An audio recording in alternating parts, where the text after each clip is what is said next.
Hello दोस्तों, स्वागत है GK Vikram study two channel में आप सबका।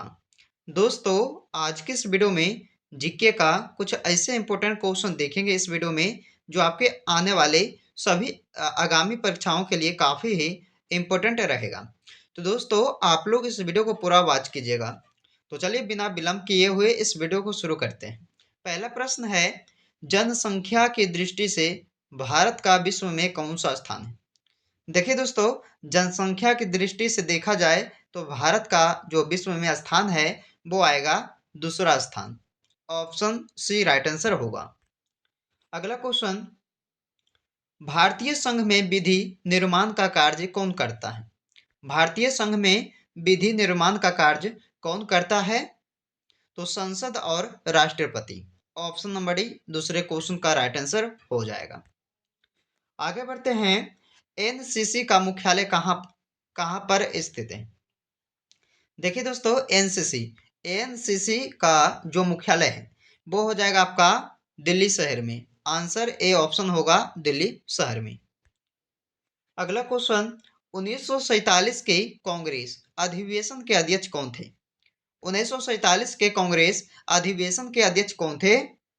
जेवी कृपलानी। जेवी कृपलानी यानी कि ऑप्शन नंबर बी इस क्वेश्चन का राइट आंसर हो जाएगा।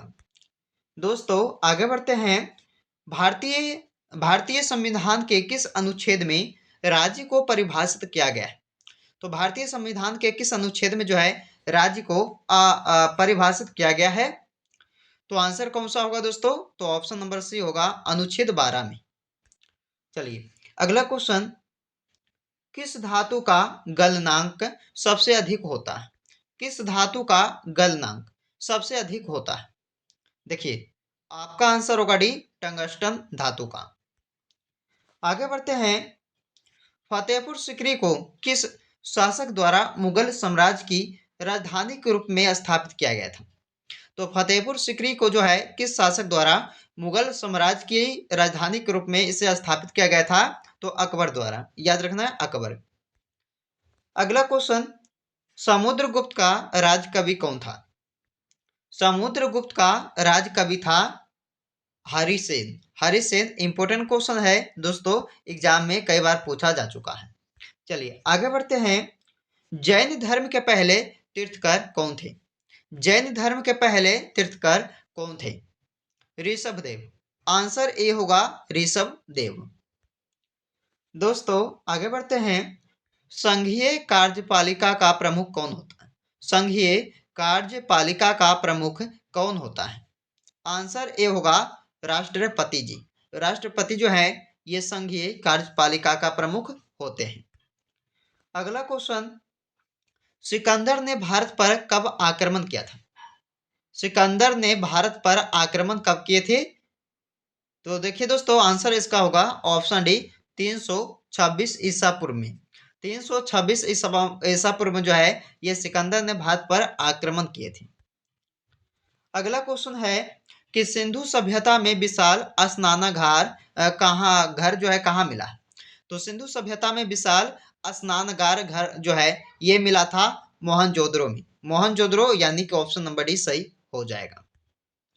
अगला क्वेश्चन, गुब्बारे में कौन सी गैस भरी जाती है? देखिए, गुब्बारे में पूछा गया है तो कौन सी गैस होगा? हीलियम गैस हो जाएगा। राइट आंसर ए हो जाएगा। चलिए दोस्तों, अगला क्वेश्चन है कि मोहनजोदड़ो किस नदी के तट पर स्थित है? मोहनजोदड़ो किस नदी के तट पर बसा हुआ है? आंसर ए होगा सिंधु नदी के तट पर। अगला क्वेश्चन, पलासी का युद्ध कब हुआ था? पलासी का युद्ध हुआ था कब दोस्तों? तो 1757 में। 1757 ईस्वी में जो है ये पलासी का युद्ध हुआ था। इंपॉर्टेंट क्वेश्चन है, याद रखना है। चलिए आगे बढ़ते हैं, विश्व मानव अधिकार दिवस कब मनाया जाता है? विश्व मानव अधिकार दिवस को मनाते हैं कब? 10 दिसंबर को। 10 दिसंबर जो है ये कौन सा दिवस मनाया जाता है 10 दिसंबर को? तो याद रखिएगा आप सब, विश्व मानवाधिकार दिवस। अगला क्वेश्चन है कि साबरमती आश्रम की स्थापना किसने किया था? साबरमती आश्रम की स्थापना किसने किया था? महात्मा गांधी जी ने किए थे दोस्तों। राइट आंसर आपका ऑप्शन नंबर बी हो जाएगा। अगला क्वेश्चन देखिएगा, विक्रमशिला विश्वविद्यालय के संस्थापक कौन थे? विक्रमशिला विश्वविद्यालय के संस्थापक कौन थे? देखिए धर्मपाल। आंसर सी होगा, धर्मपाल जो थे ये विक्रमशिला विश्वविद्यालय के कौन थे दोस्तों? संस्थापक थे। आगे बढ़ते हैं। प्रधानमंत्री नरेंद्र मोदी ने किस राज्य में नालंदा विश्वविद्यालय परिसर का उद्घाटन किया है? तो प्रधानमंत्री नरेंद्र मोदी ने किस राज्य में नालंदा विश्वविद्यालय परिसर का जो है उद्घाटन किया है? तो बिहार राज्य। याद रखना है, ऑप्शन नंबर बी होगा बिहार राज्य। अगला क्वेश्चन है, देखिए दोस्तों अगले प्रश्न में पूछा गया आपसे कि पंडित पंडित बिरजू महाराज किस भारतीय नृत्य शैली के महान नर्तक हैं? तो पंडित बिरजू महाराज जी जो है ये याद रखना है कथक कथक भारतीय नृत्य शैली के जो है एक महान नर्तक हैं पंडित बिरजू महाराज जी। याद रखें, ये आप सब याद रखिएगा, ऑप्शन नंबर भी सही होगा। अगला क्वेश्चन, ब्रज भाषा का विकास किस अपभ्रंश से हुआ है? तो ब्रज भाषा का विकास जो है याद रखिएगा सौर सैनी अपभ्रंश से हुआ है। याद रखिएगा, ऑप्शन सी राइट आंसर होगा। अगला क्वेश्चन कि भाषा के शुद्ध रूप को ज्ञान किस होता है? तो भाषा के शुद्ध रूप का ज्ञान जो है ये होता है व्याकरण से। याद रखिएगा आप सब, व्याकरण से। अगला क्वेश्चन, किसे नाट्य शास्त्र का रचयिता माना जाता है? किसे नाट्य शास्त्र का जो रचयिता है माना जाता है? विष्णु, राघव, शंकर या भरत मुनि? तो याद रखिएगा, ऑप्शन डी सही आंसर होगा, भरत मुनि को। अगला क्वेश्चन है कि किस शासक ने शुंग वंश की स्थापना की थी? तो शुंग वंश की जो स्थापना है वो किए थे पुष्यमित्र ने। ऑप्शन सी राइट आंसर होगा। अगला क्वेश्चन, गांधी इरविन समझौते पर किस वर्ष हस्ताक्षर किए गए थे? तो गांधी इरविन समझौते पर जो है 1931 ईस्वी में जो है हस्ताक्षर किए गए थे। याद रखना है, ऑप्शन नंबर डी इस क्वेश्चन का राइट आंसर होगा। अगला प्रश्न है कि खुदाई खिदमतगार के संस्थापक कौन थे? ये भी आपके लिए इंपॉर्टेंट क्वेश्चन है, वेरी वेरी इंपॉर्टेंट क्वेश्चन दोस्तों, इसे भी आप लोग याद रखिएगा कि खुदाई खिदमतगार जो है इसके संस्थापक थे Khan Abdul Ghaffar Khan ji. Option number C right answer होगा। अगला क्वेश्चन है कि रेड क्लिफ रेखा किन दो देशों के बीच स्थित है? तो रेड क्लिफ रेखा जो है ये दो देशों के बीच में है दोस्तों, भारत और पाकिस्तान देश के बीच में। आंसर ए इसका हो जाएगा। अगला क्वेश्चन है 1984 में भारतीय सेना द्वारा मेघदूत ऑपरेशन कहाँ चलाया गया था? तो 1984 ईस्वी में जो है भारतीय सेना द्वारा मेघदूत ऑपरेशन को चलाया गया था कहाँ? सियाचिन में। सियाचिन यानी कि ऑप्शन नंबर डी सही होगा। अगला प्रश्न है कि पृथ्वी का सबसे निकटतम तारा कौन सा है? तो पृथ्वी का जो सबसे निकटतम तारा पूछा है तो कौन सा होगा? सूर्य हो जाएगा। आंसर ए इसका होगा दोस्तों, याद रखिएगा, सूर्य भी एक तारा है। चलिए अगला क्वेश्चन है कि भारतीय संविधान को बनने में कितना समय लगा था? भारतीय संविधान को बनने में दोस्तों 2 वर्ष 11 महीने और 18 दिन का समय लगा था भारतीय संविधान को बनने में। अगला क्वेश्चन है कि हाइड्रोजन बम किस अभिक्रिया पर आधारित है? हाइड्रोजन बम जो है ये किस अभिक्रिया पर आधारित है? तो नाभिकीय संलयन पर। याद रखिएगा आप सब, ऑप्शन डी इस क्वेश्चन का राइट आंसर हो जाएगा।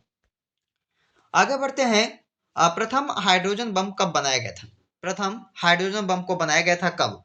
देखिए 1952 में। 1952 ईस्वी में जो है ये प्रथम हाइड्रोजन बम को बनाया गया था। याद रखना है। अगला प्रश्न है कि गर्भ निरोधक गोलियों का आविष्कार किसने किया था? गर्भ निरोधक गोलियों का आविष्कार किसने किया था? पिनकस ने किया था। राइट आंसर याद रखिएगा, पिनकस द्वारा किया गया था। चलिए दोस्तों आगे बढ़ते हैं कि किस पोषक तत्व का सर्वप्रथम मुंह में पाचन होता है? तो किस किस पोषक तत्व का जो है सर्वप्रथम मुंह में पाचन होता है? तो याद रखिएगा कार्बोहाइड्रेट का। ऑप्शन नंबर डी सही इस क्वेश्चन को होगा, कार्बोहाइड्रेट का। आगे बढ़ते दोस्तों, तमाशा लोक नृत्य का संबंध किस राज्य से है? तमाशा लोक नृत्य का संबंध किस राज्य से है? तो देखिए महाराष्ट्र राज्य से। ऑप्शन नंबर सी इस क्वेश्चन का राइट आंसर होगा। देखिए दोस्तों ये जो क्वेश्चन है आपके लिए टेस्ट है और इसका जवाब आप सभी को कमेंट बॉक्स में देना होगा। इसमें पूछा है कि किस देश ने T20 में सबसे बड़े स्कोर का वर्ल्ड रिकॉर्ड बनाया है? तो कौन सा देश जो है T20 में सबसे बड़े स्कोर का वर्ल्ड रिकॉर्ड बनाया गया है दोस्तों, किसके कौन से देश द्वारा? भारत, जिम्बाब्वे, श्रीलंका या न्यूजीलैंड द्वारा? तो देखिए दोस्तों, इस क्वेश्चन का जो राइट आंसर होगा आप सब जो है कमेंट बॉक्स में दीजिएगा। तो हमने आपके लिए टॉप ऐसे 35 क्वेश्चन जो है जीके जिसका जो आपके एग्जाम्स के लिए इंपॉर्टेंट रहेगा, सारे एग्जाम में ऐसे क्वेश्चन को पूछा जाता है। तो आप लोग इस वीडियो को पूरा ध्यान से देखिएगा और वीडियो को लाइक जरूर कीजिएगा दोस्तों, और दोस्तों के यहाँ जरूर शेयर कीजिएगा। तो चलिए आपसे मिलते हैं फिर अगले वीडियो में।